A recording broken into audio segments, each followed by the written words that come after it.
ঝটপট মজাদার chilli chicken তৈরি করেছি। আর এই চিলি চিকেনটা আপনি যে কোনো ফ্রাইড রাইসের সাথে খেতে পারবেন, অসম্ভব মজা হয়। আবার স্ন্যাক্স হিসেবে তো খেতেই পারবেন, খুবই মজা হয় খেতে। আসসালামু আলাইকুম, কেমন আছেন সবাই? চলুন তবে শুরু করা যাক কিভাবে আমি এই চিলি চিকেনটা তৈরি করেছি। এটা তৈরি করে নিচ্ছি, সেজন্য আমি একটি মুরগির বুকের মাংসের অংশ নিয়ে ছোট ছোট পিস করে আদা রসুনের পেস্ট দিয়েছি, চাট মশলা দিয়েছি, মরিচের গুঁড়ো, হলুদের গুঁড়ো দিয়েছি, গরম মশলা গুঁড়ো দিয়ে সাথে 2 টেবিল চামচের মতো বেসন দিয়েছি আর 1 টেবিল চামচের মতো কর্নফ্লাওয়ার দিয়ে মাখিয়ে এখন আমি ভেজে নিচ্ছি। আর এটি খুব সহজ, সেজন্য আমি পুরো ভিডিওটা আপনাদের দেইনি, কারণ ভিডিওটা অনেক বেশি বড় হয়ে যাবে।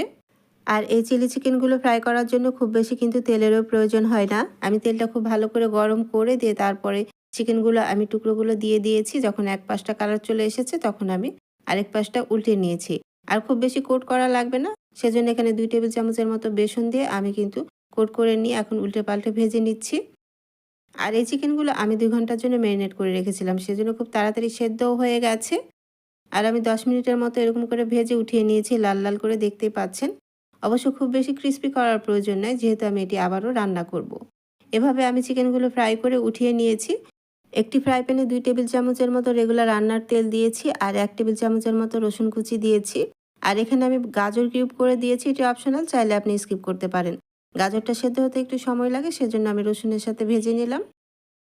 যখন রসুন আর গাজরটা একটু ভাজা ভাজা হয়ে গেছে তখন 1 টেবিল চামচের মতো দিয়ে দিয়েছি রেড চিলি সস। আরও 2 টেবিল চামচের মতো দিয়ে দিলাম টমেটো সস। এখানে সসের পরিমাণটা একটু বেশি দিতে হয়, তাহলে এই চিলি সসটা খেতে বেশি ভালো লাগে। 1 টেবিল চামচের মতো দিয়ে দিয়েছি গ্রিন চিলি সস।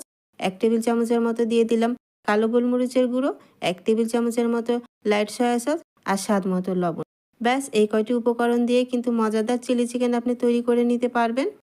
সসটা খুব ভালো করে আমি জাল করে নিয়ে তারপরে আগে থেকে ভেজে রাখা চিকেনটা আমি দিয়ে দিলাম। চিকেনটা দিয়ে চুলার আঁচটা হাই করে দিয়ে একটু নেড়েচেড়ে ভেজে নিতে হবে।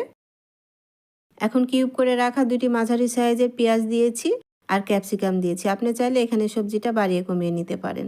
আর 1 টেবিল চামচের মতো কর্নফ্লাওয়ার নর্মাল ঠান্ডা পানিতে গুলে আমি এই সসের মধ্যে দিয়ে দিয়েছি। এখন দিয়ে দিয়েছি 1 টেবিল চামচের মতো চাট মশলা। ব্যাস, নেড়েচেড়ে নামিয়ে নিতে হবে। হয়ে যাবে মজাদার চিলি চিকেন। আর খুবই বেশি মজা হয়েছিল এই চিলি চিকেনটা খেতে। কর্নফ্লাওয়ার দিয়ে কিন্তু বেশিক্ষণ রান্না করা যাবে না, তাহলে কিন্তু সসটা ঠিক হয়ে যাবে। আমি নামিয়ে নিয়েছি আর চুলার আঁচটা মিডিয়াম হাই করে দিয়ে কিন্তু এই চিলি চিকেনটা তৈরি করে নিতে হয়। দেখতেই পাচ্ছেন নিশ্চয়ই কতটা লোভনীয় হয়েছে। মজাদার কিন্তু চিলি চিকেনটা তৈরি হয়ে গেছে। আমি নামিয়ে নিয়েছি, চিকেনগুলো খুব ভালো করে সেদ্ধ হয়ে গেছে।